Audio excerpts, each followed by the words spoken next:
Disclaimer: this story contains mature themes intended for adult viewers. Viewer discretion is advised. The first thing I noticed wasn't the silence, it was the way it stretched between us, thin as glass and just as fragile, ready to shatter with a single breath. I sat on the edge of the office desk, fingertips pressing into the polished wood, aware of every movement, every glance, every unspoken word hanging in the room. The air felt heavier than it should, charged with something none of us had dared to name aloud. He stood too close, close enough that I could feel the warmth of him without being touched.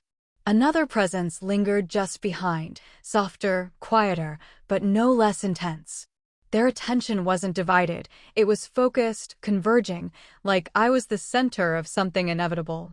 And then there was him, my husband, framed in the doorway. He didn't interrupt. He didn't move. He simply watched. That was the part that made my pulse falter. There had been conversations before this, half-finished, cautious, laced with curiosity we pretended not to understand. Late-night questions that drifted into silence before answers could form. Boundaries drawn, then quietly erased. We told ourselves it was nothing, that it would remain nothing. But standing there under the weight of 3 different gazes, I knew that was a lie. One of them leaned closer, his voice low enough that it barely disturbed the air. "Are you sure about this?" The question should have steadied me. Instead, it unraveled something deeper. I glanced toward the doorway again. My husband's eyes met mine, dark, searching, but not uncertain. There was no hesitation in him. Only permission, or maybe something more dangerous than that. The room felt smaller. The distance between us, non-existent. And still, no one moved. Not yet. Because the real question wasn't whether this would happen. It was who I would become when it did. He didn't interrupt. He didn't move. He simply watched. And that stillness, that quiet, deliberate stillness, pressed against my chest until breathing felt like a decision instead of a reflex. "Are you sure about this?" The question lingered, but no one rushed to answer it. Not him. Not me. My fingers shifted slightly on the desk, the faint scrape of my nails against wood sounding louder than it should. I became aware of everything at once, the rhythm of my pulse, the subtle shift of fabric against my skin, the way the room seemed to narrow until it held only us. "I thought I said finally, though my voice didn't carry as far as I expected. A quiet exhale came from somewhere behind me. Not disappointment, something closer to patience. Waiting. The man nearest to me tilted his head, studying my face as though searching for something I hadn't admitted yet. "Thought you were," he repeated, softer now, like he was testing the weight of my words. I swallowed, my gaze drifting, inevitably, back to the doorway. My husband hadn't moved. But something in his expression had shifted. Not uncertainty. Not hesitation. Something steadier. Something that made my stomach tighten in a way I couldn't quite name. "You're very quiet," I said, the words directed at him but meant for myself.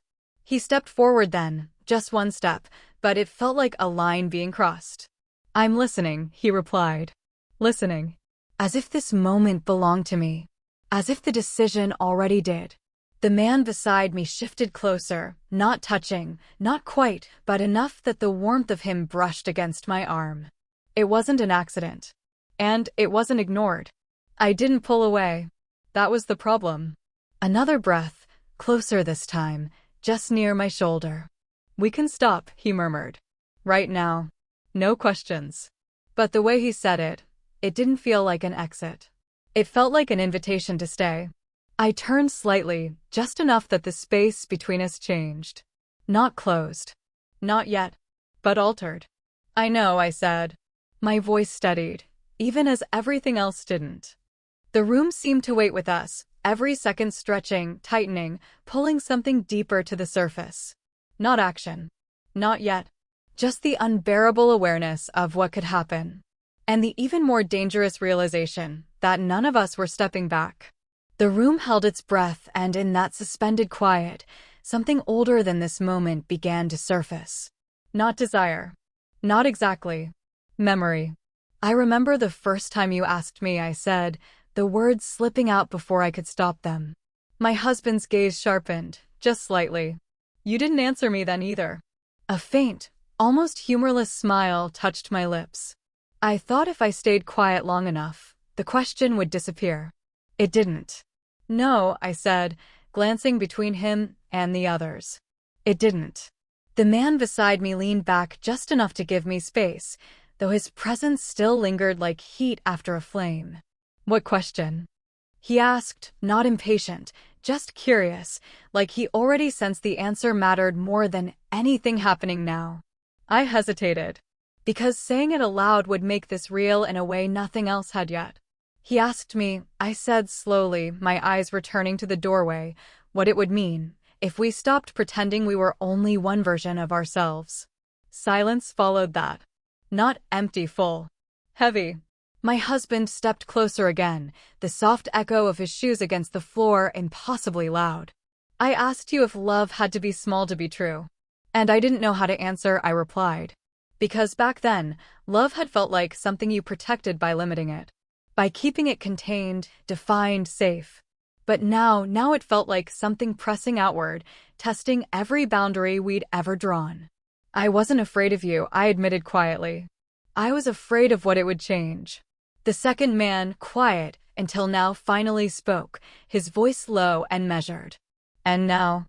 I let out a breath I hadn't realized I was holding. Now I think it's already changing. The truth of that settled into the room, undeniable. Because this wasn't just a moment. It was a fracture line running through years of trust, curiosity, restraint. Through every unspoken thought we'd buried and every glance we'd pretended didn't linger too long. My husband stopped just a few steps away now. Close enough that I could see the shift in his expression, not control, not dominance. Vulnerability. You think this breaks us? He asked. I shook my head slowly. No, I said. I think this reveals us. Another silence, but this one different. Closer. The man beside me exhaled softly, almost a quiet laugh. That's a dangerous kind of honesty. I turned my head slightly, meeting his eyes. Only if we pretend it isn't already there. No one moved. But something had. Not distance. Not yet. But the truth between us had taken shape, and it was far more powerful than anything we'd been avoiding. My words lingered in the air, fragile but irreversible. No one challenged them. That was what made it worse. Because silence, in that moment, wasn't hesitation, it was acceptance. My husband's eyes stayed locked on mine, searching, as if trying to understand whether I had already crossed some invisible line without realizing it. If it reveals us, he said quietly, then what exactly are we standing in right now? I didn't answer right away. Because the truth wasn't simple. It wasn't clean. It feels like standing on something that won't hold forever, I said. And knowing we're not stepping back. The man beside me shifted again, closer this time, not enough to claim space, just enough to share it. His voice softened. Then maybe the question isn't whether it holds, he said, but whether it was ever meant to. That landed deeper than I expected. Because I had spent so long believing stability was the goal. That love meant building something unshakable. But this felt like standing inside something alive. Something shifting. Something honest. My husband exhaled slowly, running a hand through his hair in a gesture I knew too well. It meant he was thinking faster than he could speak. We said we'd be honest, he murmured. Even when it got uncomfortable. A faint, almost incredulous laugh escaped me. I don't think either of us imagined this version of uncomfortable. No, he admitted. But I imagined you looking at me like that. My breath caught slightly. Like what? Like you're asking me for permission, he said, his voice steady but low, and daring me to refuse at the same time. The accuracy of it stung. Because he wasn't wrong. I held his gaze, refusing to look away. And what if I am? Another pause, but this one sharper. Tighter. Behind me, I felt the quiet presence of the others, not intruding, not interrupting, but undeniably part of this gravity pulling us all inward. My husband took one more step forward. Close now. Close enough that the distance no longer felt like protection, it felt like tension waiting to snap. You've never needed my permission, he said. That's what scares me. The honesty of that cracked something open. Not doubt. Not fear. Something deeper. I slid off the desk slowly, my feet meeting the ground with a soft, grounding finality. The shift changed everything, no longer perched, no longer suspended. Now I was standing. Equal distance. Equal weight. I'm not asking because I need it, I said, my voice quieter now, but steadier. I'm asking because I don't want to lose you in the process. That was the truth I hadn't said until now.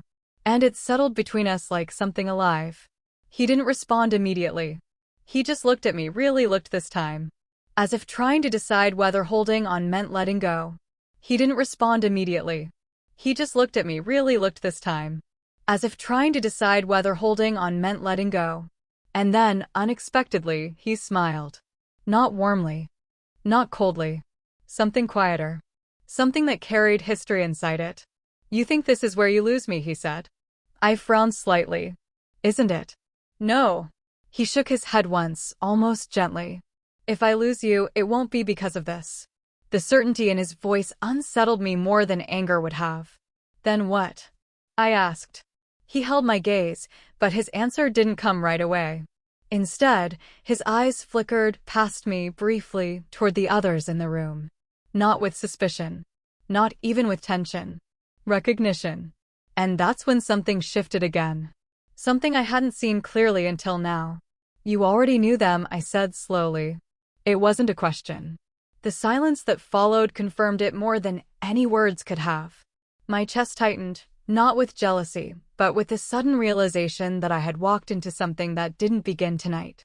How long? I asked, my voice quieter now, edged with something sharper than before. My husband exhaled, glancing down for just a second before meeting my eyes again. Long enough to trust them. One of the men behind me let out a soft breath, like he'd been holding it for far too long. We didn't plan this like you think, he added carefully. But we also didn't stop it. That landed somewhere complicated inside me.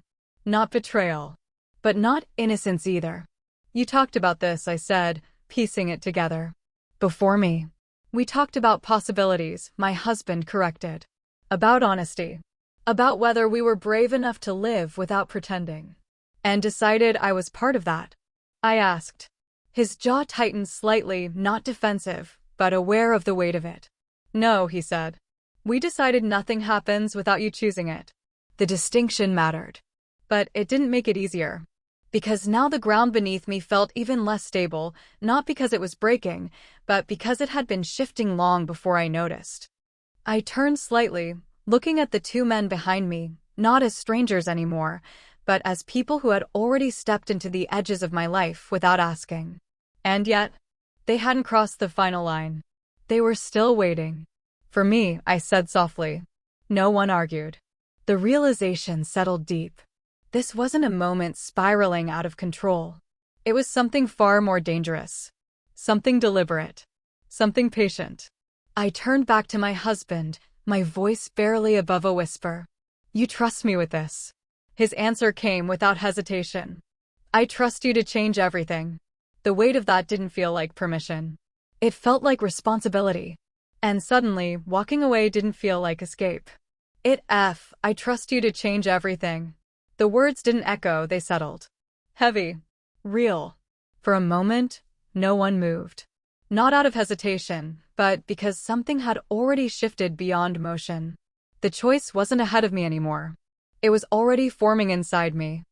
I looked at him, at the man I had built a life with, argued with, laughed with in quiet kitchens and restless nights.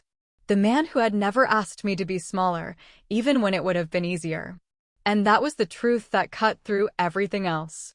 You didn't bring me here to share me, I said slowly. His expression didn't change, but something in his eyes sharpened. You brought me here to see if I'd choose you, even with the option not to. A flicker of something relief, maybe, crossed his face. Yes. The simplicity of it unraveled the tension more than any grand confession could have. Behind me, the room still held its quiet witnesses. Their presence hadn't faded, but it no longer pressed in the same way. It wasn't about them. It had never fully been about them. I turned, meeting their eyes one by one, not as strangers, not even as temptation, but as something more complicated. Possibility.